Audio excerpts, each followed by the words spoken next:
સંગમ એટલે જ્યોતિષ ગુરુ ડોક્ટર પંકજ નાગર. જ્યોતિષ નમસ્કાર દર્શક મિત્રો, જ્યોતિષ એક વિજ્ઞાન કાર્યક્રમમાં મારી સાથે જ્યોતિષ ગુરુ ડોક્ટર પંકજભાઈ નાગર અને હું અશોક મોદી આપનું સ્વાગત કરીએ છીએ અને આપ નિહાળી રહ્યા છો અમારા જીટીપીએલ ગુજરાતીની વિશેષ રજૂઆત કાર્યક્રમ જ્યોતિષ એક વિજ્ઞાનમાં. પંકજભાઈ આપનું સ્વાગત છે. નમસ્કાર અશોકભાઈ, નમસ્કાર મારા વાલા દર્શક મિત્રો. ગત શોથી આપણે જ્યોતિષ એક વિજ્ઞાનના માધ્યમથી જીટીપીએલ ગુજરાતી સાથે એક વિશેષ વાત, એક વિશેષ સંશોધન પર ધ્યાન કેન્દ્રિત કરી રહ્યા છીએ. મોટાભાગે કોઈ પણ રોગની જાણકારી લેવી હોય તો આપણે ડોક્ટર પાસે જવું જરૂરી છે. અલબત્ત ડોક્ટર પાસે ચોક્કસ નિદાન હોય છે, એમનો ઇન્ટેલેક્ચ્યુઅલ સ્ટડી, નિદાન કરવાની પદ્ધતિ, ડાયગ્નોસિસ અને દવા પ્રિસ્ક્રાઇબ કરવી અને નિર્ણય ઉપર આવવું, એ શક્તિ તો એમની પાસે હોય છે.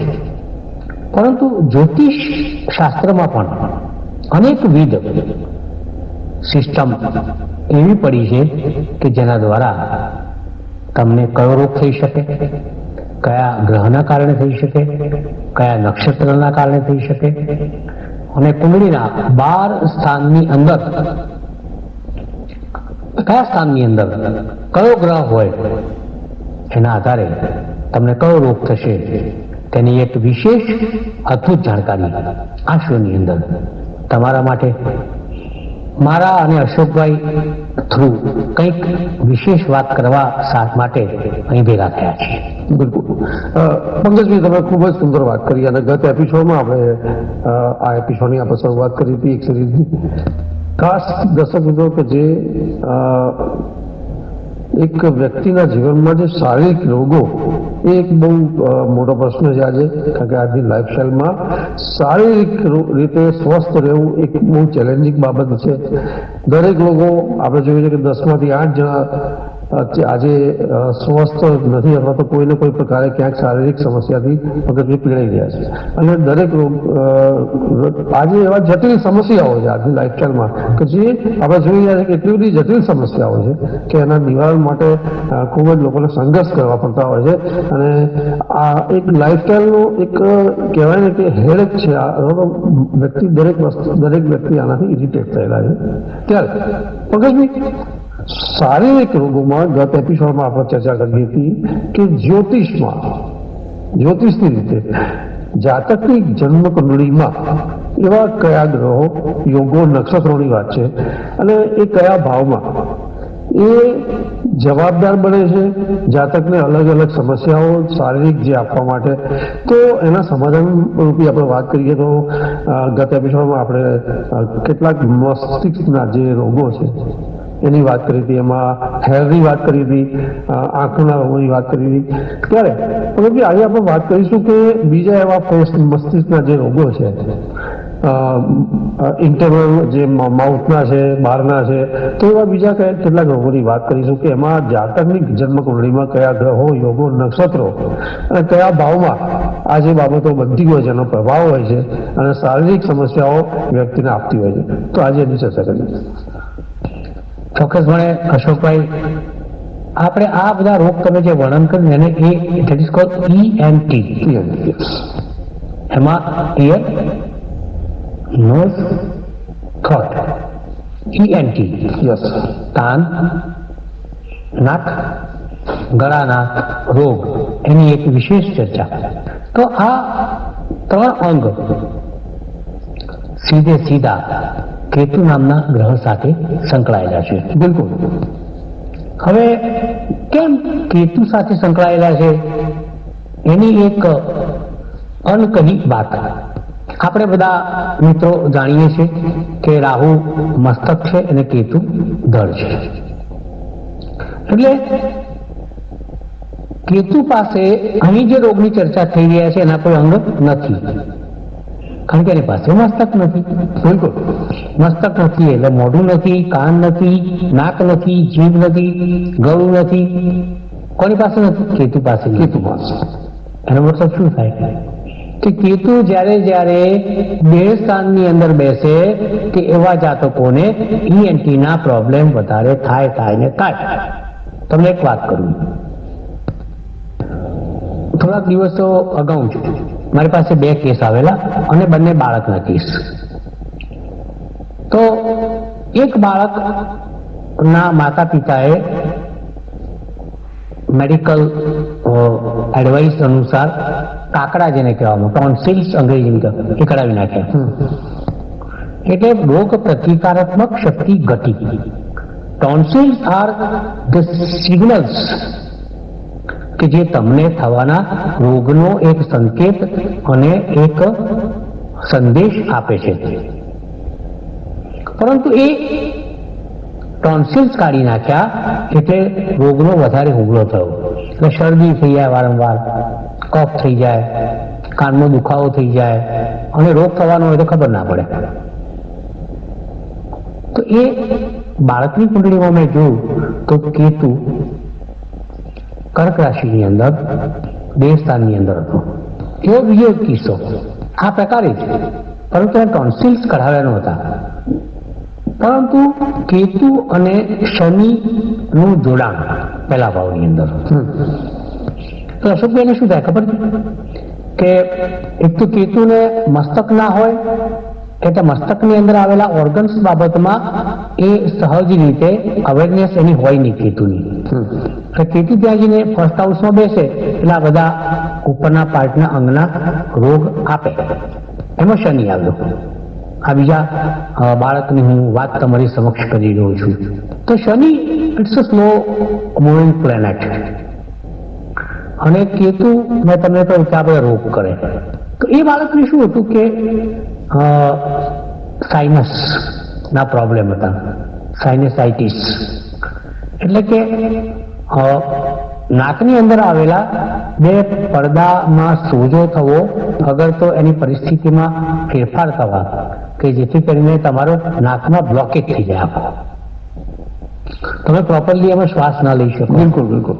લિક્વિડ નાકમાંથી બહાર ના આવી શકે, માથું પકડાઈ જાય અને ગુંગળામણ થાય. તો આ બાળકને પણ કેતુ શનિની યુતિ દેહસ્થાનની અંદર અને એના કારણે જ આ પ્રશ્ન એની સાથે ઉપસ્થિત થયેલો.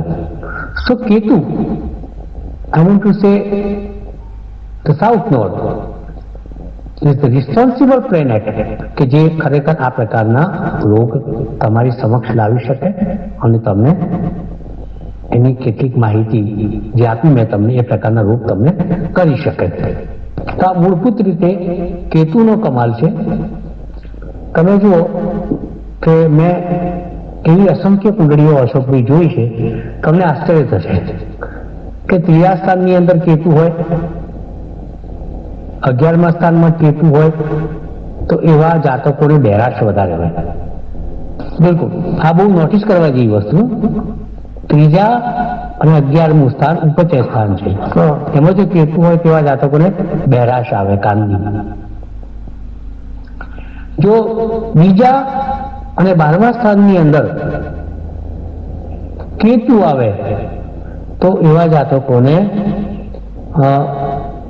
કાનની તકલીફો, પછી ઘણા લોકો ચક્કર આવતા હોય, એ ટાઈપની તકલીફો, નાકનો ભરાવો થઈ જવો, જીભમાં ચાંદા પડી જવા, ગલોફામાં ચાંદા પડી જવા અને ક્યાંક ગળાની અંદર ભારે સોજો આવવો, એવા પ્રસંગો પણ મેં, એવા રોગ પણ મેં જોયા છે, એવા ચોક્કસ છે. તો કેતુનો આ નેગેટિવ કમાલ આ બધી કુંડળીની અંદર આપણને જોવા મળે છે. એટલે કેતુના કારણે કેટલીક તકલીફો એવી હોય છે કે જે આપણે વિચારી શકતા નથી.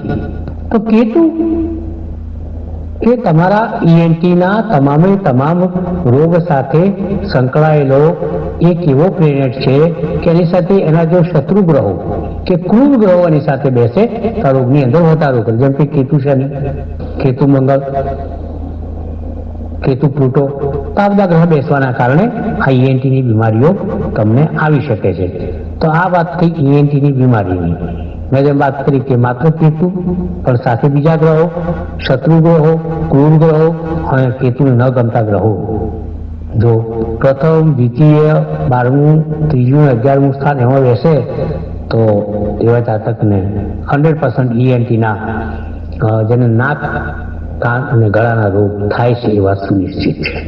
પંકજભાઈ, આપણે ખૂબ સુંદર વાત કરી કે જે મસ્તિષ્કના જે શારીરિક રોગોની જે સમસ્યા છે એમાં આજે તમે જે ENTની વાત કરી કે ઇયર, નોઝ અને ટંગ, જે ઇન્ટરનલ બાબતો એવી છે કે જે ખૂબ જ રહસ્યમય રીતે અથવા તો એવી હાઇડન સમસ્યા હોય છે કે વ્યક્તિ જજ નથી કરી શકતો પણ એમાં સફળ બહુ થતો હોય છે.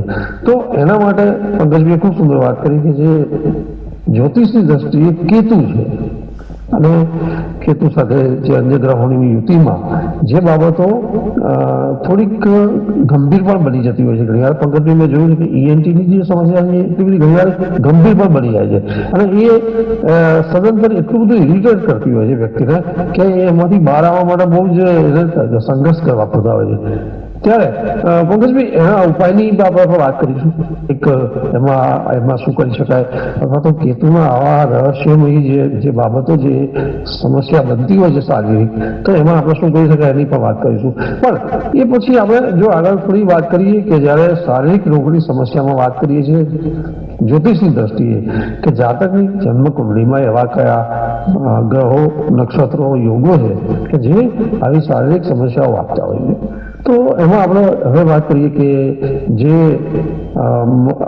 મસ્તક નીચેની વાત કરીશું, તો ચેસ્ટની વાત કરીએ તો એમાં એવા બીજા ઘણા બધા સમસ્યાઓ છે, ઘણી બધી સમસ્યાઓ કહી શકાય. તો એમાં હાર્ટની વાત છે, ફેફસાની વાત છે, એ બધાની વાત કરીશું. તો જાતકની જન્મકુંડળીમાં કયા ગ્રહો, યોગો, નક્ષત્રો અને કયા ભાવમાં એવી યુતિઓ થતી હોય છે ગ્રહોની નક્ષત્રો કે જે વ્યક્તિને આવા શારીરિક સમસ્યાઓ આપે છે. તો સૌપ્રથમ તો આપણે એક વાત કરીશું કે આપણા શરીરની અંદર 2 અંગ એ શરીરના સંચાલન માટે ખૂબ જ મહત્વના છે. બિલકુલ. So one is brain and second is heart. મગજ અને હૃદય. બિલકુલ. તો આજે આપણે જે વાત કરી રહ્યા છીએ હૃદય ઉપર આપણે ધ્યાન કેન્દ્રિત કરીશું. હવે જન્મકુંડળીમાં દર્શક મિત્રો વિચાર કરીએ તો 12 સ્થાનની અંદર ચતુર્થ સ્થાન એ હૃદયનું સ્થાન છે. ત્યાં હૃદય છે, હૃદયના ધબકારા છે, બીપી છે, કોલેસ્ટેરોલ છે, માતાનું પણ આ સ્થાન છે અને માતાથી મોટું કોઈ આ જગત પર હૃદય છે નહીં અને હૃદય એ જ માતા છે. બિલકુલ બિલકુલ સર. કારણ કે મા પાસે શું છે? સંતાનો માટે હૃદય, દિલ. તો આ હૃદયનું સ્થાન ચતુર્થ સ્થાન છે અને આ ચતુર્થ સ્થાનની અંદર જ્યારે જન્મકુંડળીમાં ક્રૂર ગ્રહો બિરાજમાન થાય ત્યારે હૃદયના કેટલાક પ્રશ્નો ઉપસ્થિત થાય છે તેવા પણ ચોક્કસ છે. કેટલીક ઉદાહરણીય કુંડળીઓ તમને આપું નામ લીધા વિના કે એક મોટા બિઝનેસમેન છે કે અંબાણી અદાણીના કદના નથી બિલકુલ, પણ સુરતના છે. ત્યાં કહી દીધું તમને. એમના હૃદયના ઓપરેશન 3 વખત આવ્યા. બરોબર છે. હવે આટલો મોટા માણસ મની પૈસા ખર્ચવો તો એફોર્ડ કરી શકે, એમાં તો એમને કોઈ પ્રોબ્લેમ છે નહીં. પરંતુ કોવિડ પછી હૃદય રોગના 3 હુમલા અને 3 operation, angioplasty, open heart surgery, જે હૃદય રોગની વ્યાખ્યામાં આવતું હોય બધું જ એમણે કરાવી અને કરાવવું પડ્યું. તો મેં એમની કુંડળી જોઈ. ભાઈ 68માં જન્મેલા છે અને કુંડળીમાં શનિ રાહુની યુતિ ચતુર્થ સ્થાનમાં મીન રાશિમાં, ધન લગ્નના જાતક અને મીન રાશિમાં શનિ રાહુની યુતિ એમના ચતુર્થ સ્થાનની અંદર, હૃદયના સ્થાનની અંદર.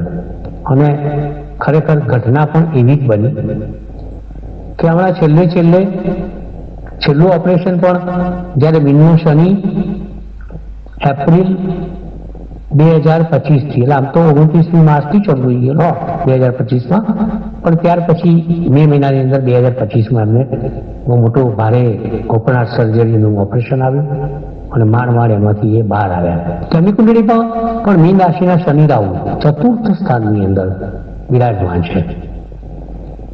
એક બીજા ભાઈની વાત કરું તમને કે એમના ચતુર્થ સ્થાનની અંદર મંગળ રાહુની યુતિ છે. મંગળ રાહુની યુતિ છે. તો મંગળ રાહુની યુતિના કારણે એમને હંમેશા ભારે કોલેસ્ટ્રોલ રહે છે. એમાં LDL નું પ્રમાણ બહુ જ અસંતુલિત છે કે જે હૃદય રોગનો અચાનક હુમલો આવે તો LDL કોલેસ્ટ્રોલ હોય એ ખરેખર તમારા બચાવ પક્ષે ઊભું રહે. બિલકુલ તેનો રેશિયો પણ બગડેલો છે. અને કોલેસ્ટ્રોલ તો તમે જુઓ તો 450-500. હૃદયની નળીઓ સંકોચાઈ ગયેલી છે. મંગળ રાહુ તો ત્યાં છે જ, પરંતુ પ્લુટો પણ છે. ચતુર્થ સ્થાનની વાત કરું, કુંડળીના ચતુર્થ સ્થાનની અંદર આ ગ્રહ યોગ આવેલા છે. અશોકભાઈ મેં એવું જોયું છે કે શનિ ત્યાં હોય ચતુર્થ સ્થાનમાં તો પાછલી ઉંમરની અંદર તમને 100% હૃદય રોગની બીમારી આપે છે. બિલકુલ. ત્યાં શનિ અને કેતુ હોય તો પાર્કિન્સન જેવા રોગ આપે છે. ત્યાં શનિ અને રાહુ હોય તો હૃદય રોગ આપે છે, લકવો કરે છે પાછળની ઉંમરમાં. ચતુર્થ સ્થાન એક બહુ મહત્વનું સ્થાન છે કે જે સીધું હૃદય સાથે, દિલ સાથે સંકળાયેલું છે. હવે આપણે ફેફસાની બીમારી પર આવીએ. ફેફસા તમે જુઓ કે 2020માં COVID-19 જેને આપણે કોરોનાના નામથી જ્યાં સૌથી વધારે રોના હુआ કોરોના, તો આ એક એવો ભયાનક ડિસીઝ ચાઇનાએ આપણને આખા વિશ્વને આપ્યો કે જે ખરેખર લાનત છે એના ઉપર. એટલો બધો ગુસ્સો આવે આપણને.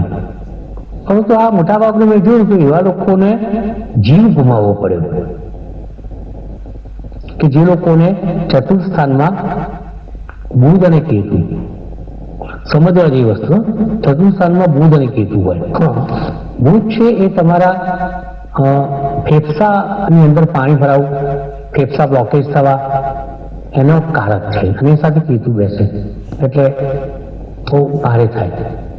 મોટાભાગની કુંડળી મેં જોયું કે જે ચતુર્થ સ્થાનમાં બુધ કેતુ હોય એ લોકોને COVID-19 પછી 2 વર્ષની અંદર અપમૃત્યુ સુધી ભયાનક રીતે પીડાઈને વેન્ટિલેટર પર મહિનાઓના મહિના કાઢીને એ લોકોને જીવન બક્ષ્યું હોય. અગર તો એ ચાલ્યા ગયા હોય, અગર તો વેન્ટિલેટરમાં એમણે ખૂબ રીબાયા હોય તો એમની કુંડળીમાં આ પ્રકારનો યોગ છે કે બુધ કેતુ, બુધ શનિ, બુધ પ્લુટો, બુધ રાહુ, આ પ્રકારના ચતુર્થ સ્થાનમાં જ્યારે યોગ હોય તો આ ફેફસાની બીમારીઓ પણ થઈ શકતી હોય છે. તો સમજવાની વસ્તુ એ જ છે અંતમાં કે આપણે જ્યોતિષશાસ્ત્રોને ઉવેકતા હોઈએ છીએ. એનો સહારો લેવામાં આવે તો તમને ખબર પડી જાય કે ભાઈ આ વસ્તુ છે ને આ વસ્તુ નથી. ઘણા બધા રોગ એવા છે કે તમને જ્યોતિષશાસ્ત્ર દ્વારા તમને ખ્યાલ આવી જાય. શનિ ચંદ્ર હોય તો કયો રોગ થાય, ચંદ્ર બગડે તો કયો રોગ થાય, શનિ કયા સ્થાનમાં હોય તો કયા રોગ થાય, એની એક વિશેષ ચર્ચા આ શોના એક વિશેષ ભાગરૂપે આપણે હવે પછી કરશું. ત્યાં સુધી હું અલ્પ વિરામ લઉં છું અને અશોકભાઈ તરફ હું આગળ વધું છું. બિલકુલ. પંકજભાઈ, આમાં વિશેષ આભાર કે ગત 2 એપિસોડથી આપણે ચર્ચા કરી રહ્યા છીએ કે આજની લાઈફસ્ટાઈલની ખૂબ જ મહત્વની બાબત કે જે જટિલ રોગોથી જે આજનો વ્યક્તિ આજની લાઈફસ્ટાઈલમાં સંઘર્ષ કરી રહ્યા છે અને અચાનક જ આજે તો પંકજભાઈ જોયું છે કે નાના નાની એલર્જીક બાબતો પણ એટલી શારીરિક સમસ્યાઓ કરી નાખતી હોય છે કે વ્યક્તિ કંઈક જજ કરે પેલા તો ઘણું બધું નીકળી જતું હોય છે અને ડોક્ટર પાસે પહોંચે ત્યારે એના રિઝલ્ટ જ આખા અલગથી જતા હોય. એવામાં દર્શક મિત્રો જે આજે 2 એપિસોડથી ટોપિક કર્યો છે કે જ્યોતિષની દ્રષ્ટિએ જાતકની જન્મ કુંડળીમાં એવા કયા ગ્રહો યોગો કયા ભાવમાં યુતિ હોવાથી સમસ્યાઓ કરતા હોય, શારીરિક સમસ્યાઓ, એમાં આપણે પંકજભાઈએ 2 એપિસોડની વાત કરી છે. મસ્તિષ્કના રોગોની વાત કરી, આંખોની હેરની વાત કરી, ENTની વાત કરી, અને આજે છેલ્લા એપિસોડમાં હાર્ટ અને ફેફસા સુધીની આપણે વાત કરી છે કે જ્યોતિષમાં આ બધી બાબતો એવી રીતે જોવા જોઈએ છે. કયા ગ્રહો, કેતુ લઈને પણ વાત કરી તમે, કેતુ બુધની વાત કરી, કેતુ રાહુની, કેતુ શનિની વાત કરી, કેતુ પ્લુટોની વાત કરી. આ બધી જે બાબતો છે જ્યોતિષની દ્રષ્ટિએ કયા શારીરિક સમસ્યાઓ વ્યક્તિને આપતી હોય છે એની એક જબરદસ્ત ચર્ચા કરી. પંકજભાઈ, મને એવું લાગે કે આપણે એક સમસ્યાઓની સાથે સાથે ક્યાંક ઉપાયની પણ ક્યારે વાત કરીશું, અને ચોક્કસપણે આવા જ્યોતિષિક ઉપાયોથી પણ એમને ક્યાંક રાહત આપવાનો પ્રયત્ન કરીશું નેક્સ્ટ એપિસોડમાં. પરંતુ દર્શક મિત્રો, આ મુદ્દે આપના કોઈ પ્રશ્નો સમસ્યા હોય અને આપના કોઈ એવા સમાધાન માટેના જો પ્રશ્નો હોય તો જો સ્ક્રીન પર જે નંબર એની પર આપ કાર્યક્રમમાં સામેલ થઈ શકો છો. નેક્સ્ટ એપિસોડમાં આવા ટોપિક સાથે ફરી મળીશું. નમસ્કાર. આભાર. જ્યોતિષ એક વિજ્ઞાન.